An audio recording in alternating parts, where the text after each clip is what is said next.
Hey everyone, welcome back to the Testament of Faith channel. I'm so glad you're joining me today because we're about to embark on an incredible journey, one that dives deep into a story you might not hear every day. We're talking about the origins of African peoples according to the Bible, a topic that's as fascinating as it is overlooked. Black communities are one of the largest, most vibrant ethnic groups in the world, with a history that stretches back thousands of years.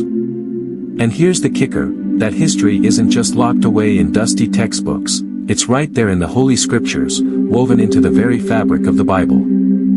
From melanin-rich kings and queens to sprawling ancient nations, the Bible has a lot to say about the ancestors of Black and African peoples.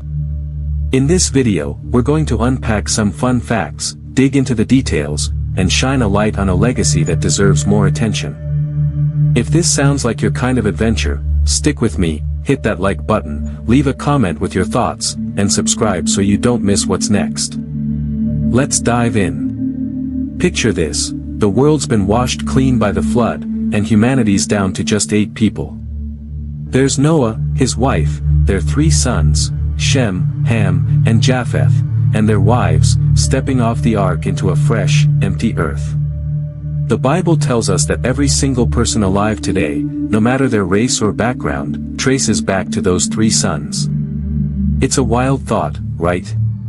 Shem's line gave us the Semitic peoples, Arabs, Jews, Syrians, and others who shaped the Middle East. Japheth's descendants fanned out into Europe and Asia, laying the groundwork for those regions. But Ham? He's the one we're focusing on today because he's the biblical father of African nations and Black peoples. His story isn't just a footnote, it's a cornerstone, and ancient traditions, from Jewish rabbinical tales to the Psalms, have long celebrated him as the ancestor of Africa's diverse, dynamic cultures. Let's start with Ham himself. His name alone is a clue to his legacy. In Hebrew, Aramaic, and other ancient languages, Ham is tied to words meaning burned or dark, a poetic hint at the rich, deep skin tones of his descendants. It's not just a random label, it's a thread that runs through Scripture, connecting him to the African continent. Genesis 10, verses 6 to 14, is our treasure map here. Known as the Table of Nations, it lists Ham's sons, Cush, Mizraim, Put, and Canaan, and sketches out the peoples they fathered. Each name unlocks a piece of history. Cush, for instance, is huge. He's the ancestor of Ethiopia, Nubia, and other African peoples, and his name literally translates to Black or Ethiopia in biblical terms. Mizraim? That's the Hebrew word for Egypt, tying him to the pharaohs and pyramids. Put, sometimes spelled Phut, points to Libya and North African tribes, while Canaan branches off into the Middle East, fathering the Canaanites, a group distinct from Africans. These weren't just individuals, they were the seeds of empires, cultures, and kingdoms that shaped the ancient world. Let's zoom in on Cush for a moment, because his story is incredible. His descendants didn't just stay in one spot, they spread across Africa, building powerhouse nations like the Kingdom of Cush in what's now Sudan and Nubia, a land of wealth and warriors. One of Cush's sons, Nimrod, takes the spotlight in Genesis as a mighty hunter before the Lord. This guy wasn't messing around, he ruled over Babel, Erech, and Akkad in Mesopotamia, the cradle of civilization where Sumerians and Babylonians thrived. Then he pushed north into Assyria, founding cities like Nineveh. Imagine that, a grandson of Ham, born from Cush, leaving his mark on places we still study in history books. But Cush's influence didn't stop there. His line stretched into South India, parts of Eritrea, Mali, Kenya, Congo, and Gabon. Peoples like the Bantus owe their roots to him. The Bible often uses Cush as shorthand for Ethiopia and Sudan, a testament to how far his legacy reached. Then there's Mizraim, the father of Egypt. Think about that for a second, every pyramid, every sphinx, every story of the Nile ties back to Ham through Mizraim. His descendants didn't just stop at Egypt's borders, either. They spread into North Africa, influencing groups like the Berbers and the dark-skinned Tuaregs.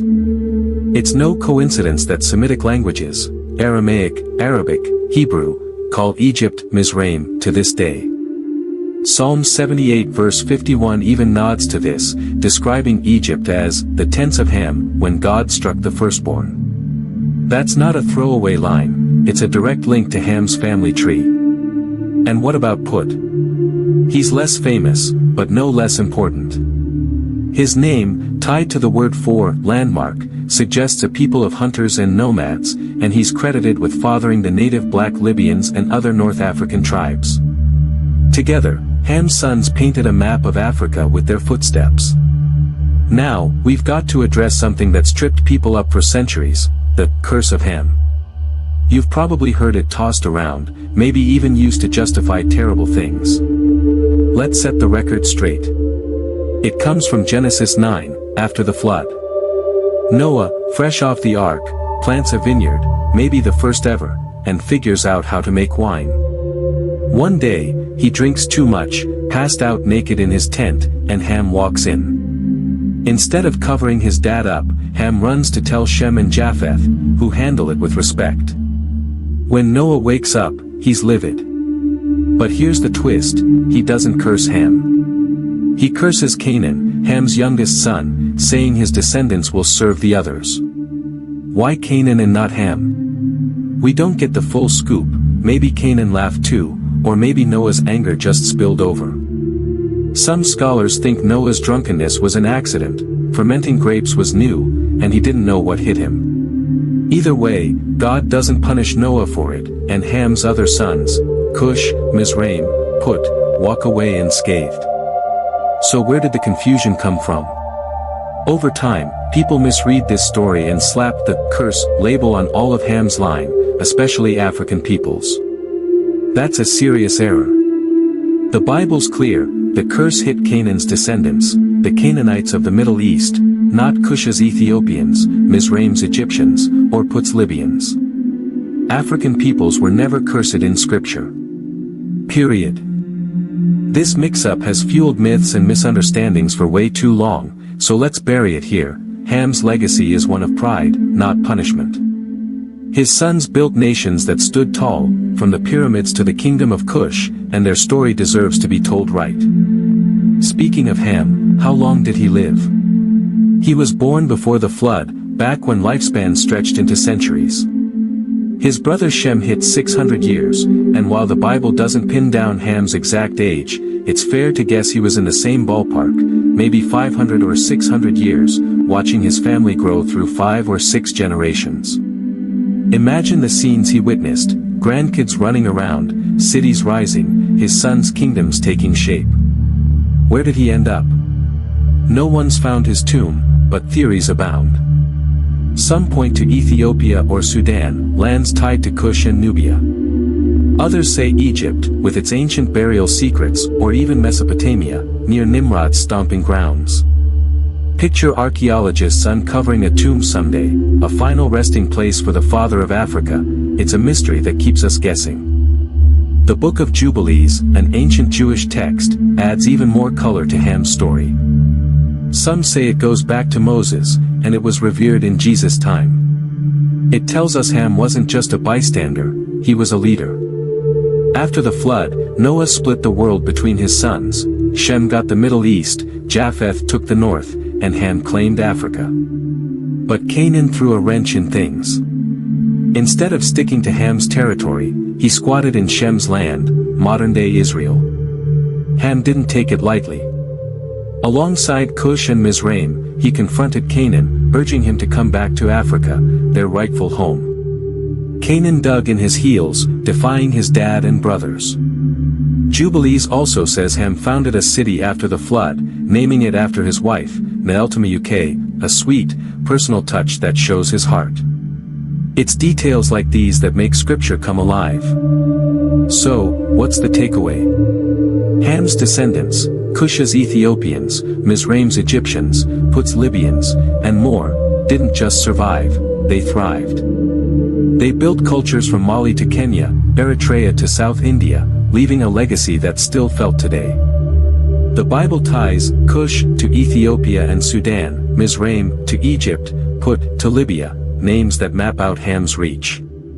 Psalm 105 verse 23 calls Israel's time in Egypt a stay in the land of Ham, doubling down on that connection. This isn't dry genealogy, it's a vibrant story of African roots, from pharaohs to nomads to everyday folks who shaped history. What do you think about all this? Did you know the Bible held such a rich tale of African origins? I'd love to hear your reactions, drop them in the comments below. Maybe you've got ideas for other topics we can explore together, let me know. Thanks for hanging out with me on this deep dive, it means the world. If you enjoyed it, hit that like button, share it with a friend who'd love it, and subscribe for more. Until next time, take care, and I'll see you soon.